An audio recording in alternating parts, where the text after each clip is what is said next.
joining the wave of anti-austerity protests that have recently rocked Spain, Greece, and other European countries. In New York City's Central Park this weekend, students and Occupy Wall Street activists joined forces and gathered to make as much noise as possible in what they call a day of global noise, which also took place in dozens of cities across the United States, Canada, South America, and Europe to call attention to austerity measures that will cause more hardship for those already struggling with debt, low wages, and joblessness. We're here to make some noise because our voices aren't being heard around the world.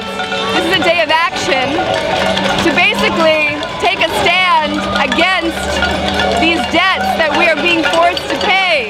Debts that are the product of a lot of fraud and lies and deception that now we're expected to pay twice through austerity cuts, hikes in tuition, hikes in taxes.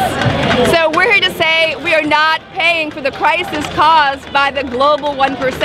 I would say that the economic conditions essentially force students into this situation where they have more debt than they can pay. And a lot of people have called it a new form of indentured servitude, and I think that that's really accurate. And on the backs of all of this is Wall Street, squeezing all of this money out of us in the wake of lobbying to make it impossible for us to ever get out of this bind. Organizers of Global Noise say they intend to target political and financial elites that they hold responsible for increasing poverty. Protesters marched to the home of Goldman Sachs Corporation Chairman Lloyd Blankfein for his role in creating the financial crisis. The police quickly shut the gates to the entrance of Blankfein's home, but that did not discourage protesters from expressing their outrage. Lives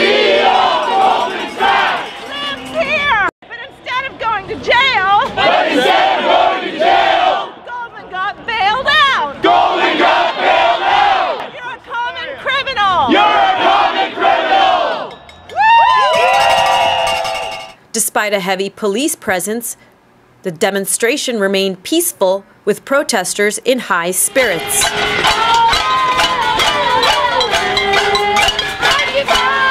Protesters intend to make as much noise as possible to draw attention to deepening education cuts, increasing hunger and inequality. And just as the problem is global, so is the movement that truly believes in their own words that another world is possible. This is Priya Reddy for IRINN in New York City.